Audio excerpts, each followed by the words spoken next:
우리 교리 강좌가 여름방학을 마치고 3주 만에 다시 모였는데요. 우리가 지금 계속 사도신경의 내용들을 나누고 있습니다. 지난번에 어디까지 했냐면 성자 하나님에 대한 내용을 시작을 했는데 나는 예수님을 믿습니다. 이걸 했어요. 다른 표현으로는 나는 예수이신 성자 하나님을 믿습니다. 라는 거였죠. 자, 예수라는 이름의 뜻이 뭐예요? 그렇죠. 자기 백성을 그들의 죄에서 구원할 자, 이런 뜻이라고 그랬죠. 성자 하나님께서 이 땅에 우리와 똑같은 사람이 되셔서 바로 그 구원의 일을 하신다는 것이다. 여러분 아마 기억하실 겁니다. 자, 오늘은 사도신경의 순서에 따라서 성자 하나님의 그리스도이심을 함께 살펴보도록 하겠습니다. 그 외아들 우리 주 예수 그리스도를 믿사오니, 우리가 그렇게 고백하잖아요. 자, 그러면 먼저 그리스도라고 하는 이 단어의 뜻이 뭐냐라고 할 때에 문자적으로는요, 기름 부음을 받은 자라는 뜻입니다. 뭐라고요? 그렇죠. 기름 부음을 받은 자. 이거 히브리어로 메시아라고 하는 거예요. 메시아. 요한복음 1장 41절 한번 같이 읽어볼까요? 시작. 그가 먼저 자기 형제 시몬을 찾아 말하되 우리가 메시아를 만났다 하고, 메시아는 번역하면 그리스도라. 자, 메시아는 번역하면 그리스도라. 이게 무슨 말이에요? 메시아, 그리스도 같은 단어라는 거예요. 히브리어로 메시아라고 하고, 그리고 그것을 헬라어로는 이제 그리스도다라고 이제 한다는 것 뿐입니다. 같은 말입니다. 그렇기 때문에 우리가 이 그리스도가 구체적으로 어떤 분인가, 뭐 하는 분인가, 어떤 의미를 가지고 있는가 할 때는 어디로 가봐야 되겠어요? 구약에 메시아가 어떤 분인가를 보면 그것을 번역한 게 그리스도니까 그리스도가 어떤 분이고 어떤 일을 행하신 것인지를 우리가 알게 되는 것입니다. 자, 그래서 우리가 구약을 보면, 자, 이 그리스도가 기름 부음 받은 자라고 그러잖아요. 메시아가 기름 부음 받은 자예요. 자, 그러면 어떤 사람이 기름을 부음을 받았는가? 그게 나와요. 그러니까 기름을 부어서 직분을, 사역을 감당하게 하시는 그런 장면을 우리가 여러 군데서 만나볼 수 있는데, 먼저 누구에게 기름을 붓냐면 제사장에게 기름을 붓습니다. 제사장에게. 출애굽기 28장 41절이에요. 자, 같이 읽습니다. 시작.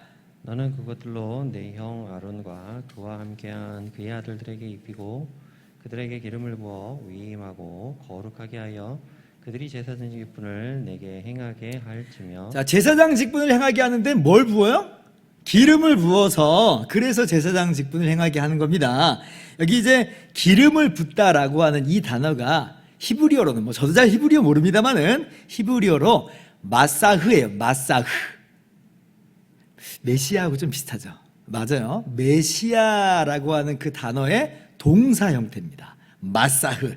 그래서 기름 부음 받은 자가 요 단어에서 나오는 거예요. 정확하게는 히브리어로 뭐라고 읽냐면 마시아흐 이렇게 읽어요. 마시아흐.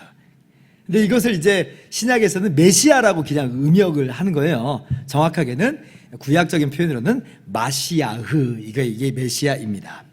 자, 또 언제 그러면 어떤 사람에게 기름을 붓느냐라고 할 때에 왕을 임명할 때 또 기름을 부어서 왕의 직분을 행하게 합니다. 사무엘상 16장 12절 또 읽습니다. 시작. 이에 사람을 보내어 그를 데려오매 그의 빛이 붉고 눈이 빼어나고 얼굴이 아름답더라. 여호와께서 이르시되 이가 그니 일어나 기름을 부으라 하시는지라. 자, 또 기름을 붓죠. 지금 이 장면은 어떤 장면이냐면 하나님께서 사무엘 선지자를 보내셔가지고 다윗을 왕으로 세우는, 다윗에게 기름을 부어서 왕으로 세우는 그런 장면입니다. 똑같은 단어가 나와요. 기름을 부으라. 마샤흐예요. 마샤흐. 사실 그 이전 왕인 사울 왕도 기름을 부었죠. 마찬가지예요. 마샤흐. 그래서 이스라엘의 왕들은 마시아흐입니다. 기름 부음 받은 자예요. 메시아라는 거예요. 이스라엘의 왕들이. 자, 그리고 또 누구에게 기름을 부어서 그 직분을 행하게 하냐면 선지자들에게도 기름을 부어서 그 선지자 사역을 감당하게 하시는 일이 있었습니다. 열왕기상 19장 16절 같이 읽습니다. 시작. 너는 또 nim시의 아들 예후에게 기름을 부어 이스라엘이 왕이 되게 하고 또 아벨므올라 사밧의 아들 엘리사에게 기름을 부어 너를 대신하여 선지자가 되게 하라. 자, 이 장면은요, 하나님께서 엘리야 선지자에게 엘리사를 선지자로 세우라고 말씀하신 장면인데요. 똑같죠? 기름을 부어서 선지자가 되게 하라. 마샤흐 똑같은 단어가 사용이 돼요. 그래서 기름을 붓는다라고 하는 건 뭐냐면요, 직임을 주어서 사역하게 하는 거예요. 그냥 기름 붓는 게 아무런 의미가 없는 게 아니라, 기름을 붓는다는 것은 하나님께서 그에게 직분을 주어서 그 직분대로 사역하게 하신다는 거예요. 그런데 모든 직임에 대해서 기름을 붓는 게 아니고 새 직임에게 기름 붓는 거예요. 제사장 세울 때, 왕을 세울 때, 선지자를 세울 때 기름을 부어서 바로 그 각각의 직분을 행하게 하시는 겁니다. 그래서 기름을 부어요. 그렇게 기름 부음 받은 자가 메시아라고 하는 거예요. 그래서 메시아는 어떤 사람이냐면 하나님께 택함을 받아 제사장, 왕, 선지자의 사역을 하는 사람이다라고 하는 거예요. 자, 그러면 구약의 기름 부음 받은 자, 즉 메시아가 한두 명이 아니겠죠? 엄청 많아요. 그죠? 자, 그런데 신약에서는 근데 우리가 볼 때 뭔가 특별한 의미로서의 메시아를 기다리는 것을 우리가 알 수가 있어요. 예수님께서 사역을 시작하시기 전에 세례 요한이 먼저 등장했잖아요. 사람들이 우르르 세례 요한에게 몰려갔습니다.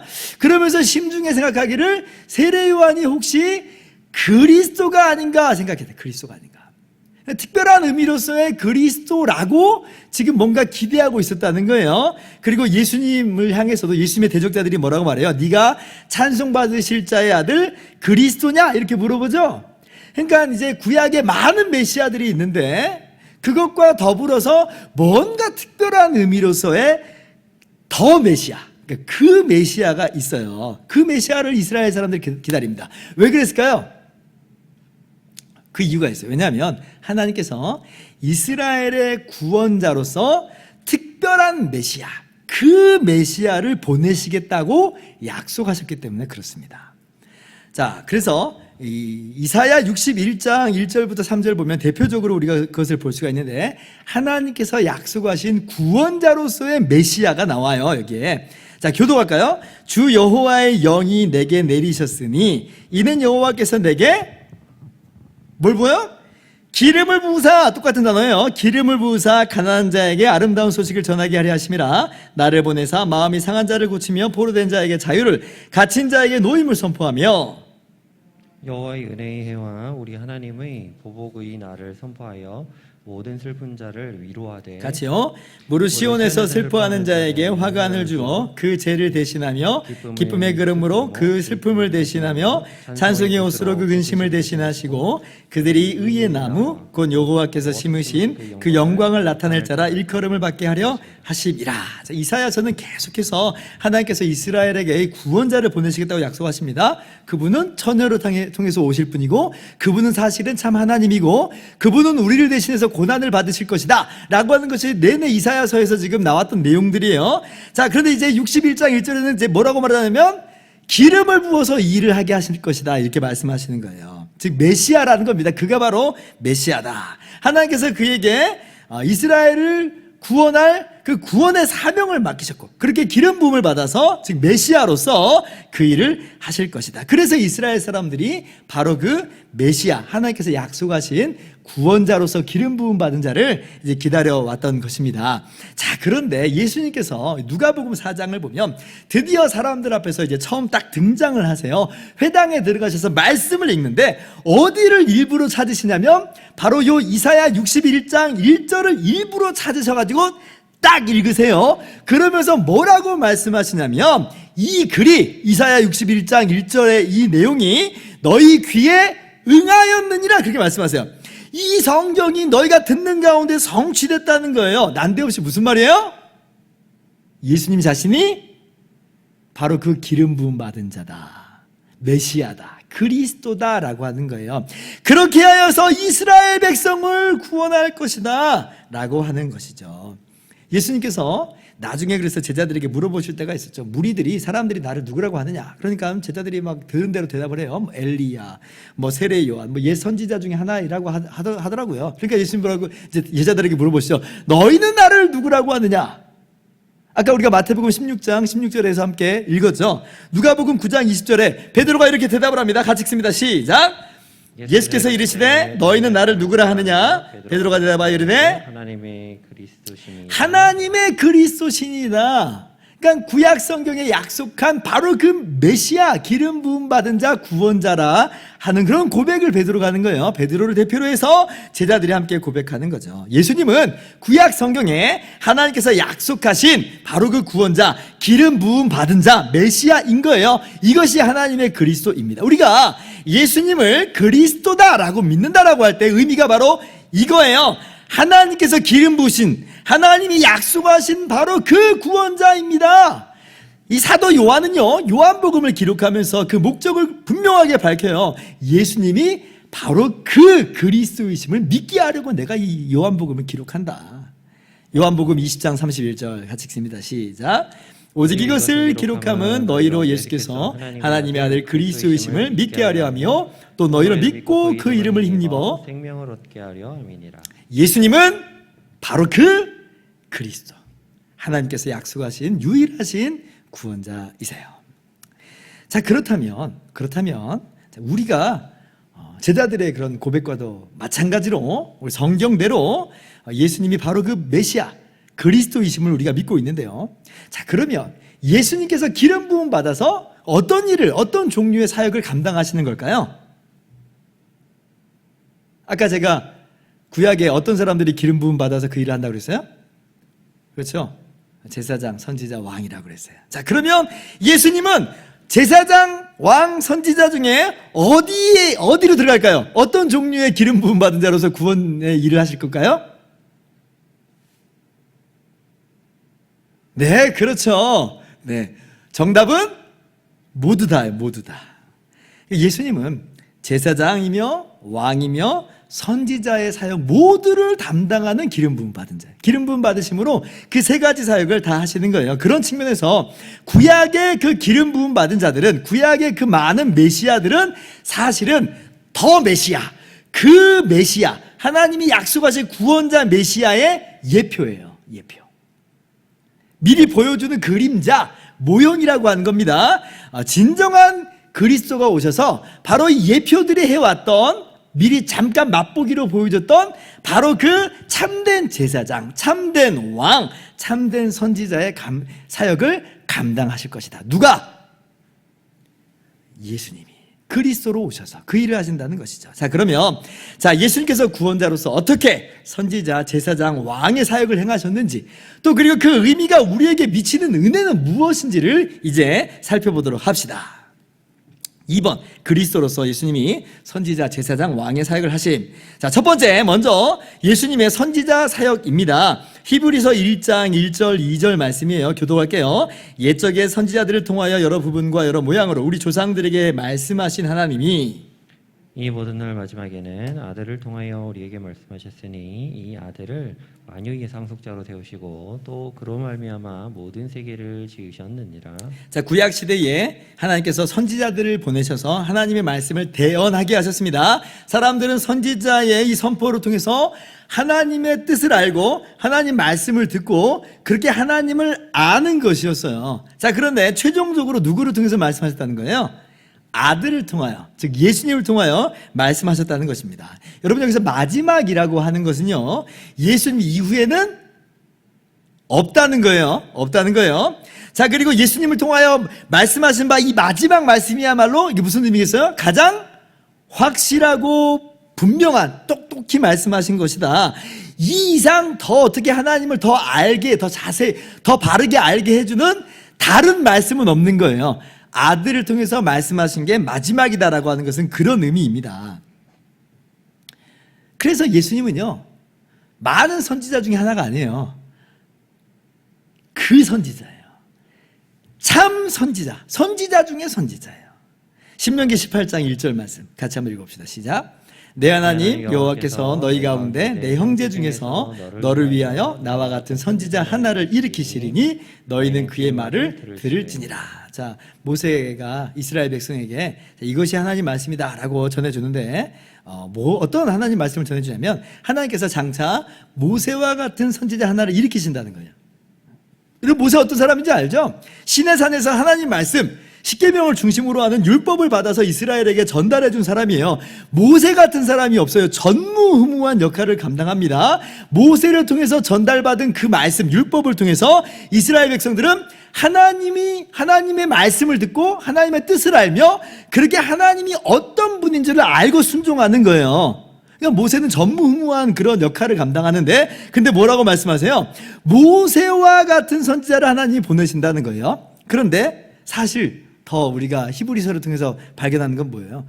예수님은 그 정도가 아니죠. 모세 정도가 아니에요. 모세는 시종으로서 하나님 말씀을 전해주는 사람이었다면 예수님은 아들로서 오셔서 하나님 말씀을 전해주시는데, 심지어 사도 요한은 뭐라고 말해요? 예수님은 하나님의 말씀 그 자체다. 태초에 말씀이 계시니라. 이 말씀이 하나님과 함께 있었으니 이 말씀은 곧 하나님이시니라. 하나님 당신이에요. 하나님 당신.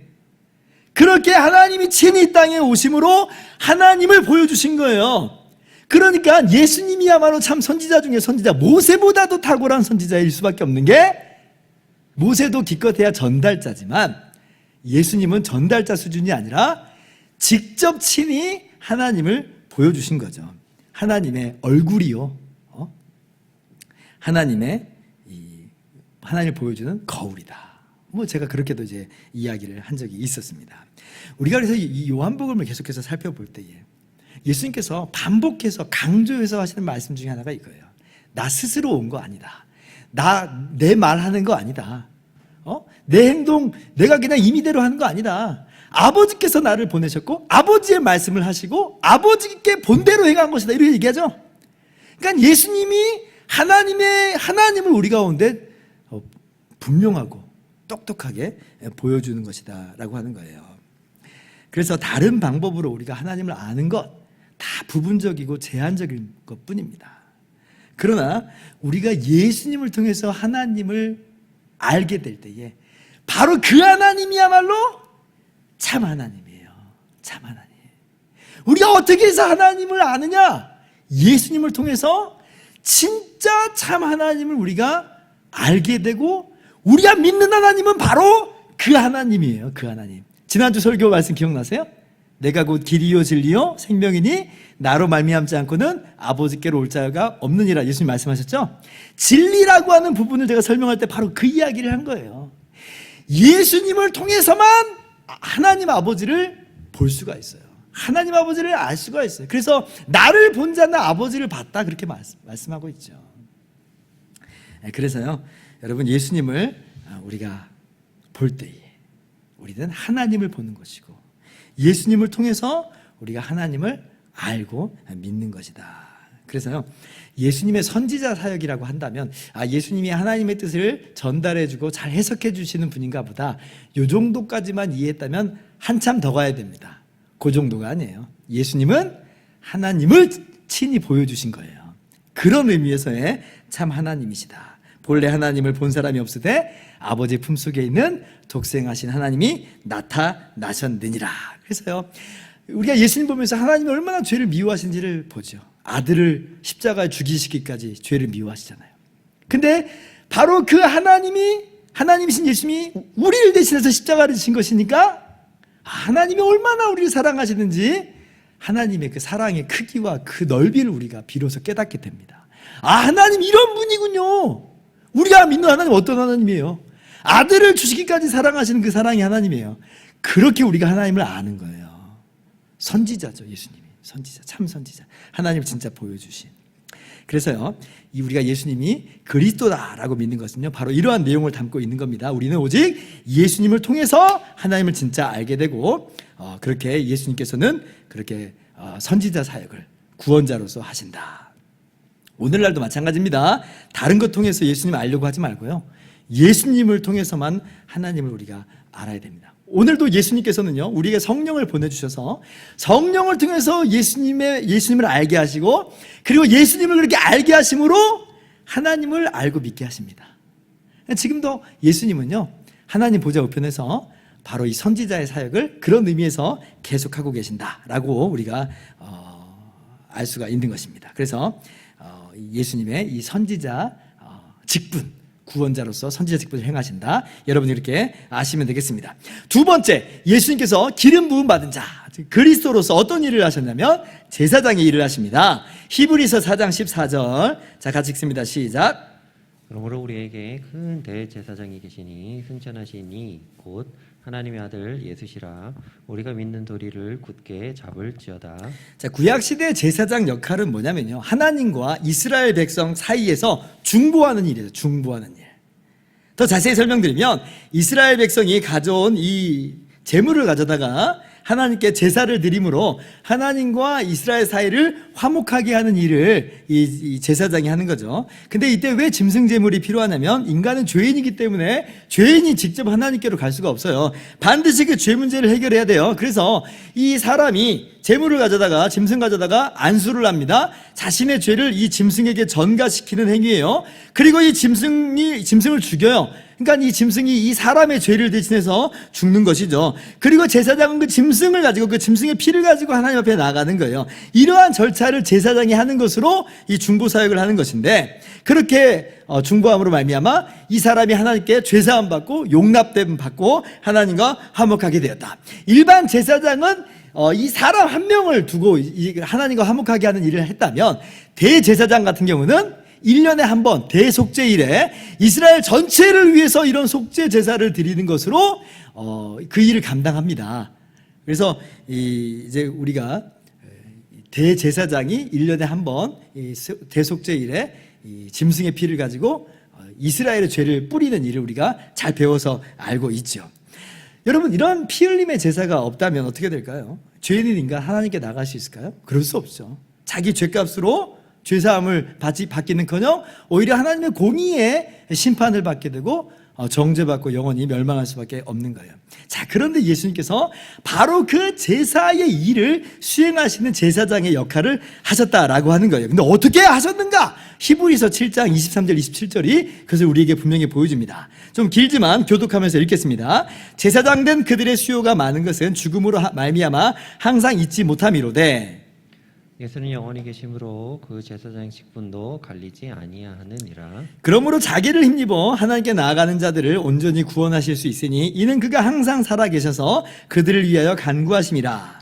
이러한 대제사장은 우리에게 합당하니 거룩하고 악이 없고 더러움이 없고 죄인에게서 떠나 계시고 하늘보다 높이 되시니라. 자, 같이요. 그는 저 대제사장들이 먼저 자기 죄를 위하고 다음에 백성의 죄를 위하여 날마다 제사 드리는 것과 같이 할 필요가 없으니 이는 그가 단번에 자기를 드려 이루셨음이라. 자, 요 내용이요, 어떤 내용이냐면 예수님께서 제사장 역할을 직분을 행하셨다는 건데, 사실은 구약의 제사장과는 비교할 수 없을 만큼 탁월한 제사장이라는 거예요. 아까 선지자 중에 선지자라고 그랬죠? 진짜 참 선지자라고 그랬어요. 마찬가지예요. 예수님은 제사장 중에 제사장이에요. 진짜 참 제사장이에요. 비교할 수 없이 탁월한 제사장이라는 거예요. 그 이유를 두 가지로 이야기하고 있는데, 첫 번째는 짐승 제물로서가 아니라 예수님 자신이 친히 제물 되심으로 제사를 드리심으로 예수님은 탁월한 제사장 역할을 하셨다. 그죠? 두 번째는 어떤 의미에서 탁월하냐라고 할 때에, 인간 제사장들은 사실은 저마다 다 죄인들이에요. 그죠? 그러나 예수님은 죄가 없는 제사장. 그러므로 죽음이 예수님을 무너뜨릴 수 없는 영원히 살아계신 제사장, 결격 사유가 아무것도 없는 참된 제사장이에요. 그러니 예수님의 제사 직분은 비교할 수 없이 탁월하다. 참 제사장이다라고 하는 거예요. 그러므로 오늘 우리 이 신약 시대를 살아가는 우리들에게 있어서 다른 제사장 필요 없습니다. 왜냐하면 흠이 없으신 예수님이 영원히 하나님과 사람 사이에 중보자가 되셨어요. 예수님 자신의 피를 흘려서 이 일을 행하셨어요. 자신이 제사장으로서 자신의 피를 흘려서 이 일을 행하신 거거든요. 그러니 영원히 우리는 참 예수님의 제사장 사역을 통해서 하나님과 화목하게 되었다. 여러분, 인간 제사장들은요, 본질적으로 자격 미달입니다. 죄인이라고 그랬잖아요. 어떤 사람이 죄가 없는 사람이 있어요. 근데 이 제사장이 자기가 죄인인데 어떻게 다른 사람을 위해서 이 제사를 드릴 수 있겠어요? 자기 문제나 해결해 놓고 가능하죠. 그죠? 원래는 그래서 구약의 제사장들의 제사는 사실 이거는 유효하지 못합니다. 자, 그런데 그것을 유효하다라고 하신 것은 정말 그것이 뭐 효력이 있어서가 아니라 뭐 때문에 유효하게 되는 걸까요? 여러분들이 신약을 보는 관점을 분명히 하셔야 돼요. 구약 시대의 제사장들이 그 사역이 유일한 이유는 예수님의 참 제사장됨의 모형이기 때문에 유효한 거예요. 그렇지 않으면 죄 있는 인간은 제사장 자체가 될 수가 없어요. 마찬가지입니다. 그러면 짐승의 피가 사람의 죄를 대신할 수 있어요? 근데 그것을 효력 있다 하는 것도 마찬가지예요. 히브리서 10장이 말하는 바가 뭐냐면 황소와 염소의 피가 사람의 죄를 없이 하지 못한다. 짐승은 짐승이고 사람은 사람이지 어떻게 짐승이 사람의 죄를 대신할 수 있어요? 불가능해요. 그러나 구약시대에 그것이 효력 있다라고 말씀하는 이유는 마찬가지예요. 왜 효력이 있어요?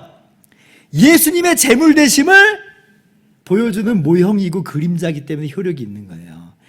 이걸 모르면 아직도 구약적인 관점에서 지금도 제사장이 있고 지금도 피 흘려야 되는 건데, 그죠? 근데 우리는 예수님의 참 제사장 사역을 통해서 이제 그것들이 다 끝났다는 걸 아는 거예요. 왜? 실체로서 참 제사장, 실체로서 참 제물이신 예수님이 이 땅 가운데 오셨거든요. 참 제사장 직분을 다 행하셨으니까 더 이상 구약의 관점은 구약에서 있었던 제사들, 제사 제도들은 이제는 완성된 거죠. 완성된 거죠. 자, 그런데 여러분 보세요. 오늘날 우리가 뭐 짐승 잡고 제사장을 필요로 하진 않지만, 근데 신앙생활을 할 때 마치 중보자 되시는 하나님과 사람 사이에 유일한 참 중보자 되신 예수님 외에 다른 종류의 중보자들, 다른 종류의 중보 행위들을 찾아다니는 그런 경우들이 있어요. 그죠? 예수님 외에 다른 의지할 자, 다른 의존 대상들을 막 만들어내요. 그것이 사람이 될 수도 있고 혹은 어떤 행위가 될 수 있고 그것을 중보자 혹은 중보 행위로 만들어 놓고 그걸 통해서 하나님과 화목해 보려고 막 한단 말이에요. 그걸 통해서 마치 우리의 죄 문제가 어떻게 좀 희석되는 것처럼 막 여기려고 한단 말이에요. 그거 주님의 중보 사역, 예수님의 제사장 사역을 짓밟는 모독행위예요. 모독행위예요. 절대 우리가 그렇게 나가면 안 돼요. 예수님만이 참 제사장이십니다. 주님의 제사장이면 제사장 사역이면 충분한 거예요. 그 외에 다른 제사장 필요 없어요. 다른 제물 필요 없어요. 주님의 제사장 되심과 주님의 제물이면 다 끝난 거예요. 영원히 단번에 우리의 모든 죄는 용서함 받았고 우리는 그러므로 담대하게 하나님 보좌 앞으로 나갈 수 있게 되었어요. 하나님과 화목하게 되었어요. 우리가 회개하는 것은 우리가 또 다른 어떤 그 공로를 가지고 회개한다는 게 아니라 주님의 그 공로 가지고 믿음으로 감사함으로 회개하는 거예요. 주님의 십자가 공로를 믿기 때문에 그 은혜가 너무나 감사해서 그 은혜를 알므로 다시 회개하면서 나가는 거지 별다른 회개 절차를 우리가 취하는 것은 아니다. 꼭 기억하셨으면 좋겠습니다. 우리는 하나님과 화목하게 됐습니다. 예수님의 제사장 사역을 통해서. 근데 이제 이렇게 말씀드리면 지금도 아직도 이제 정죄 의식에 좀 사로잡혀 있는 분들이 두려움이 있어요. 그래도 내가 혹시 날마다 죄 짓고 사는데 하나님께 버림받지는 않을까 이런 두려움이 막 있단 말이에요. 자, 그런데 아까 히브리서 7장 25절에서 뭐라고 말했어요? 예수님께서 지금도 하늘 보좌에서 우리를 위해서 간구하신다 그러죠? 그래서 예수님의 제사장 직분도 마찬가지로 이 땅 가운데서 다 이루셨고 동시에 지금도 하늘 보좌에서 제사장의 사역을 하고 계세요. 다시 피를 흘리는 일은 아니에요. 다시 주님께서 십자가에서 죽으시는 일은 아닌데 주님의 그 십자가를 가지고 그 효력을 가지고 우리를 위해서 기도하신다, 간구하신다는 거예요. 그래서 사단의 참소를 막고 우리의 낮은 자존감을 막아요. 사단이 이거 죄인입니다. 어저께도 죄 짓고 오늘도 죄 졌잖아요. 그러면 예수님께서 어떻게 대언하시고 어떻게 간구하시겠어요? 내가 이 사람을 위해서 대신 피 흘려서 죽었습니다. 내가 이 사람을 위해서 대신 제사를 드렸습니다. 그럼 끝난 거예요. 그렇게 간구하시니까, 그렇게 대언하시니까 더 이상 어떠한 정죄의 의식에 우리가 사로잡힐 필요가 없다. 사단의 참소, 우리의 낮은 자존감에 우리가 시달릴 필요는 없어요. 우리가 죄를 졌을 땐 분명히 회개함이 있어야 됩니다. 그러나 두려움 가운데 회개하는 게 아니라 우리는 하나님의 은혜를 알므로 감사함으로 회개하는 거예요. 부끄럽지만 감사함으로. 이것이 바로 주님의 참 제사장 사역이다. 자, 이제 마지막이에요. 예수님께서 구원자 그리스도로서 왕의 사역을 또 수행하십니다. 누가복음 23장 1절부터 3절을 교독할게요. 무리가 다 일어나 예수를 빌라도에게 끌고 가서 오라 이르되 우리가 이 사람을 보매 우리 백성을 미혹하고 가이사에게 세금 바치는 것을 금하며 자칭 왕 그리스도라 하더이다. 자, 3절 같이요. 빌라도가 예수께 물어 이르되 내가 유대인의 왕이냐 대답하여 이르시되 내 말이 옳도다. 자, 예수님께서 십자가에서 처형당하시기 직전 빌라도에게 취조를 받으신 장면인데, 근데 유대 지도자들이 그리스도를 어떤 존재로 지금 이해하고 있어요? 자칭 왕, 아까 2절 왕 그리스도라 하더이다 그러죠? 그러니까 그리스도를 어떤 존재로 이해하고 있냐면 왕이라고 이해를 하고 있는 거예요. 그죠? 아까 우리가 구약적 배경에서 왕이 기름 부음 받는다 그랬잖아요. 그 이야기인 거죠. 그래서 빌라도가 이제 묻습니다. 예수님 보고 네가 유대인의 왕이냐? 그러니까 예수님 뭐라고 말씀하세요? 네 말이 옳도다. 네가 말한 대로다. 예수님 자신이 왕이라고 하는 거예요. 예수님이 메시아로서 왕의 사역을 감당하신다는 겁니다. 자, 근데 굉장히 의아하죠. 뭐가 의아하냐면 구약은 물론이고 오늘날도 왕이라 하면 어떤 존재예요? 백성을 다스리고 지키고 보호하고 반대로 적들은 굴복시키고 하는 게 훌륭한 왕이에요. 대표적으로 다윗 왕이 그랬습니다. 그런데 예수님은 왕이라고 하면서 도리어 십자가에서 죽으신다는 거예요. 어떻게 보면 안 어울리는 것 같아요. 너무 무기력한 모습인 것 같아요. 그죠? 근데 이유가 있죠. 예수님께서 뭐라고 말씀하세요? 내 나라는 여기에 속한 것이 아니다. 주님의 나라는 세상 나라와 다르고 주님의 왕되심은 세상의 왕됨과 다르다는 거예요. 그러면 예수님의 왕되심은 어떤 왕이냐라고 할 때에 어떤 사람을 막 쳐서 죽이고 이런 왕이 아니에요. 예수님이 멸하시는 건 뭘 멸하냐면 죄를 멸합니다. 죄를. 예수님은 그 죄를 빌미로 인간을 멸망으로 이끄는 사단의 권세를 멸하시는 왕이에요. 그것이 단적으로 보이는 사건이 뭐냐면 예수님이 귀신을 쫓아내시는 것으로 귀신이 예수님의 권세 앞에 아무것도 못해요. 아무것도 못해요. 그러면서 주님께서 뭐라고 말씀하시냐면 하나님의 나라가 이미 너희 가운데 임했다 그렇게 말씀하세요. 주님이 왕 되시고 주님의 나라, 주님의 권세가 지금 행사되고 있다는 거죠.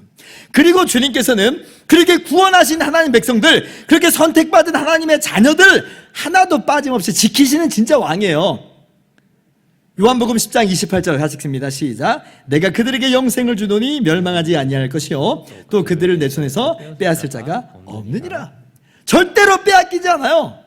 빼앗기기는커녕 우리는요 주님의 손에서 영생을 얻고 더 풍성히 누립니다. 안전과 보호하심을 얻어요. 어떠한 세력도 우리를 주님의 손에서 빼앗아갈 수가 없어요. 믿으시기 바랍니다. 왕이신 주님이 우리를 지키시고 보호하시고 돌보시는데 어떤 세력이 우리를 감행할 수 있어요? 불가능하다는 거예요. 불가능하다는 거예요. 뿐만 아니라 주님께서는요 이 땅에서만 왕의 이 사역을 행하신 것이 아니고, 자, 주님께서는 지금 부활하시고 승천하신 이후에도 여전히 왕의 사역을 감당하세요. 어떻게 하냐면 이러한 하나님 나라를 오늘 또 확장하세요. 확장하세요. 지금도 구원받는 자들을 주님 자신에게로 이끄시고 그들에게 생명을 주시고 그들을 지키시고 보호하시는 것으로 지금도 일하고 계세요. 마태복음 28장 18절부터 20절 교독할까요? 예수께서 나와 말씀하여 이르시되 하늘과 땅의 모든 권세를 내게 주셨으니 그러므로 너희는 가서 모든 민족을 제자로 삼아 아버지와 아들과 성령의 이름으로 세례를 베풀고 같이요. 내가 너희에게 분부한 모든 것을 가르쳐 지키게 하라. 볼지어다 내가 세상 끝날까지 너희와 항상 함께 있으리라 하시니라. 자, 부활하신 예수님께 하늘과 땅의 모든 권세가 주어졌다. 예수님이 왕이시라는 거예요. 그리고 왕이신 예수님이 지금 누구를 파송하는 거예요? 제자들 파송하는 겁니다. 왕이신 예수님이 구원받은 우리들을 세상으로 파송시키는 거예요.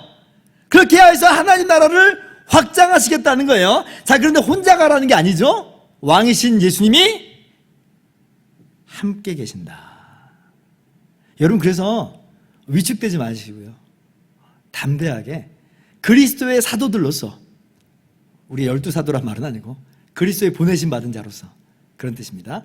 그리스도의 대사로서 십자가 군병으로 나아가서 이 땅에서 복음을 전파하고 그렇게 하나님 백성들을 불러 모은 것으로 우리가 하나님 나라를 확장하는 도구로 사용되는 거예요. 왕이신 주님이, 예수님이 우리와 함께 하십니다. 그리고 마침내 마지막 날에 예수님께서, 왕이신 예수님이 다시 오시죠.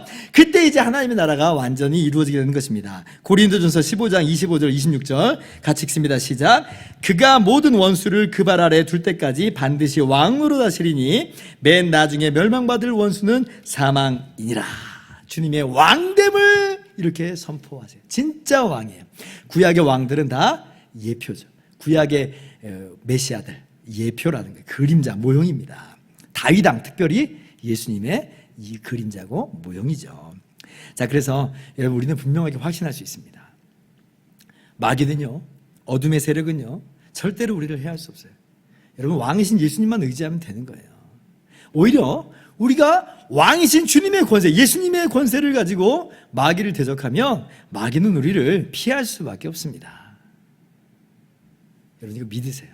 이거는 나의 어떤 열심으로 그렇게 하는 게 아니에요. 믿음으로 선포하는 거예요. 믿음으로 선포하는 거예요. 믿음으로 선포하는 자에게 이런 일들이 정말 일어나는 것을 우리는 보게 됩니다.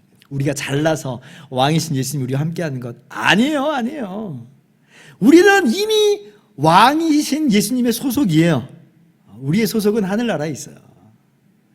자, 우리가 그래서 그리스도인이라고 부르죠. 그리스도인이라고 불리는 이유 중에 하나는 뭐냐면 바로 그리스도께 속한 사람이라는 거예요. 우리의 소속은 왕이신 주님께 속한 사람들이다. 누가 우리를 해하시겠느냐? 우리는 그리스도인인데, 그죠? 우리는 왕이신 예수님 소속이에요. 우리를 해할 권세는 없어요. 자, 그렇기 때문에 우리의 행동 거지가 그리스도께 속한 사람답게 살아야겠죠? 그것이 그리스도인이라고 하는 두 번째 의미예요. 그리스도의 통치를 받는 사람들이다. 세상의 어떤 통치를 넘어서서 근본적으로 우리는 그리스도의 통치를 받는 그리스도의 사람들이다라고 하는 것입니다. 여러분 담대하시기 바랍니다. 용기를 가지시기 바랍니다. 그리스도인답게 사시기 바랍니다. 왕이신 예수님께서 영원히 우리와 함께 하십니다. 이제 정리하겠습니다. 예수님께서는 하나님께서 약속하신 구원자 그리스도로서 어떤 직무를 행하신다고요? 선지자, 제사장, 왕의 직무를 수행하시고 지금도 그 일을 하고 계세요. 예수님은 기름 부음 받은 자예요. 예수님은 그리스도예요. 예수님은 참 메시아예요. 우리는 성경대로 바로 예수님이 그 그리스도이심을 믿는 것이다. 이러한 바른 믿음 안에 거하시고 예수 그리스도를 믿는 믿음으로 하나님의 놀라운 은혜를 풍성하게 누리고 사시기를 주님의 이름으로 축원합니다.